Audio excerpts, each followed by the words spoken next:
वहीं बरेली में हुआ भाजपा का पसमानदा समाज महासम्मेलन। प्रधानमंत्री मोदी को धन्यवाद करने के लिए सम्मेलन का आयोजन हुआ। हजारों की संख्या में पसमानदा समाज के लोग इसमें शामिल हुए। यूपी सरकार के मंत्री भी सम्मेलन में मौजूद रहे। दानिश आजाद अंसारी ने सपा पर निशाना साधा, बसपा कांग्रेस पर भी निशाना साधा, एआईएमआईएम चीफ असदुद्दीन ओवैसी पर भी हमला बोला। तो ये बड़ी जानकारी आपको दे दें। पसमानदा महासम्मेलन बीजेपी की ओर से हुआ है। पसमानदा मुस्लिमों को किस तरीके से साथ लाया जाए, ये अगली स्ट्रैटेजी है। प्रधानमंत्री मोदी को धन्यवाद करने के लिए सम्मेलन का भी आयोजन हुआ। हजारों की संख्या में इस दौरान पसमानदा समाज के लोग इसमें शामिल हुए। यूपी सरकार के मंत्री भी सम्मेलन में मौजूद रहे। दानिश आजाद अंसारी ने समाजवादी पार्टी, बसपा और कांग्रेस पर निशाना साधा। इसके साथ साथ एआईएमआईएम चीफ असदुद्दीन ओवैसी पर भी हमला बोला। अनूप मिश्रा हमारे संवाददाता ज्यादा जानकारी के साथ फोन लाइन पर जुड़ गए हैं। अनूप, बड़ा महासम्मेलन, पसमानदा मुस्लिमों को अपने साथ करने की कोशिश भारतीय जनता पार्टी की तो है ही, लेकिन मंत्री जी भी पहुंचे थे। दानिश आजाद अंसारी जी ने क्या क्या कहा? देखिए, आपको बता दूं, एक काफी बड़ा सम्मेलन था। मुस्लिम समाज का जो ओबीसी सेक्टर होता है मुस्लिम में, वो बड़ी संख्या में पसमानदा वहां पर पहुंचे थे। पसमानदा समाज के लोग हजारों की संख्या में, पूरा ग्राउंड खचाखच भरा हुआ था। और इस दौरान जो राज्य मंत्री दानिश अंसारी हैं, उन्होंने समाजवादी पार्टी, बसपा, कांग्रेस पर जमकर निशाना साधा।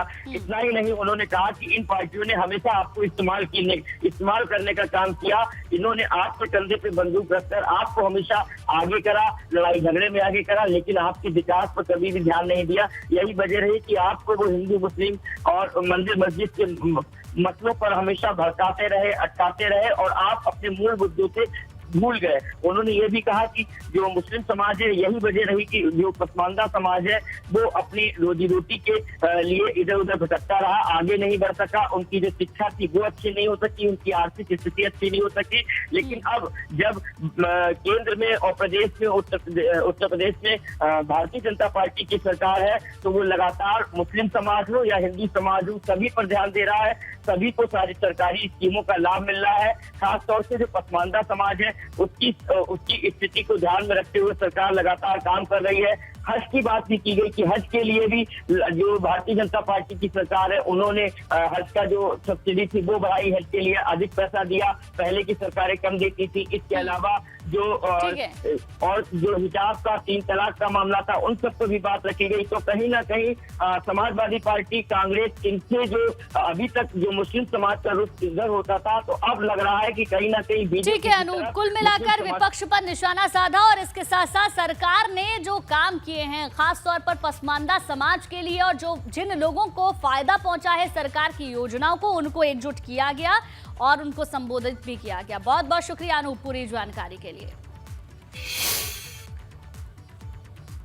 चलिए आगे बढ़ते हैं। राष्ट्रीय मुस्लिम पसमानदा महाज के राष्ट्रीय अध्यक्ष आतिफ रशीद ने भाजपा की जमकर तारीफ की। उन्होंने दावा किया कि आज पसमानदा समाज भाजपा के साथ है, जबकि दूसरी पार्टियों ने पसमानदा समाज को धार्मिक चश्मे से देखा है।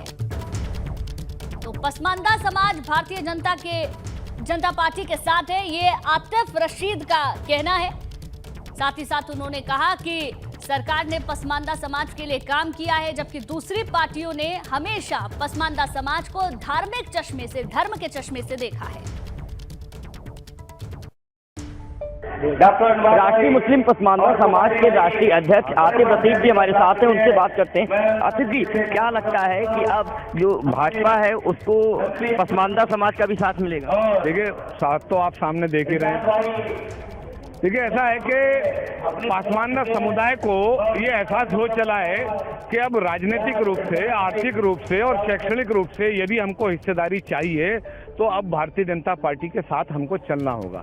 तो मुझे उम्मीद है, यकीन है कि जिस प्रकार से प्रधानमंत्री नरेंद्र मोदी जी और उत्तर प्रदेश के मुख्यमंत्री योगी आदित्यनाथ जी और भाजपा शासित राज्यों में जो सर्वस्पर्शी योजनाएं चल रही हैं, जिसको पसमानदा समुदाय बहुत बड़ी तादाद में जिसका लाभार्थी है, मुझे उम्मीद है, यकीन है कि उसके बदले में अब पसमानदा समुदाय अपना वोट भी भारतीय जनता पार्टी के पक्ष में ट्रांसफर करें। क्या लगता है, 75 साल हो गए आज़ादी का स्वर्णिम महोत्सव हम लोग मना रहे हैं, अमृत महोत्सव मना रहे हैं, लेकिन क्या अभी तक पसमानदा समाज जो था उसके साथ में न्याय नहीं हो सका? देखिए, ऐसा है कि पसमानदा समुदाय को हमेशा राजनीतिक पार्टियों ने धार्मिक चश्मा ओढ़कर देखा है और इनको जो है धार्मिक मुद्दों में अटका दिया, लटका दिया, भटका दिया। उन धार्मिक मुद्दों में अटकने, लटकने, भटकने के कारण ये अपने मूल मुद्दे शिक्षा के, रोजगार के, हिस्सेदारी के भूल गए। चुनाचे कभी बाबरी मस्जिद के नाम पर, कभी राम मंदिर के नाम पर, कभी हिंदू मुस्लिम के नाम पर, कभी किसी नाम पर इनको वर्गलाना, उकसाना और इनकी भीड़ को आगे कर देना और खुद बंद कमरे में रहना। उसके बाद जो नकारात्मक असर होता था वो इस समुदाय पर होता था। अब ये समुदाय जो है शिक्षा के क्षेत्र में पिछड़ गया, आर्थिक रोजगार के क्षेत्र में पिछड़ गया, राजनीतिक हिस्सेदारी का तो सवाल ही पैदा नहीं होता। तो अब ये जागरूक हो रहा है, तो जो लोग डिवाइड करने की बात कह रहे हैं तो वो उनकी असल में जमीन सरक रही है। तो जब जमीन सरकती है तो इस तरीके का परिणाम आता है। तो देखा आपने कि राष्ट्रीय अध्यक्ष आतिफ रशीद जी का कहना है कि पसमानदा समाज अब मुस्लिम समाज जो है, यहाँ का पूरा जो मुस्लिम समाज है लगभग 85% की भागीदारी है, अब ये भाजपा के साथ खड़ा नजर आएगा। कैमरामैन पंकज शर्मा के साथ Anup Kumar Mishra, ABP news network, Bareilly.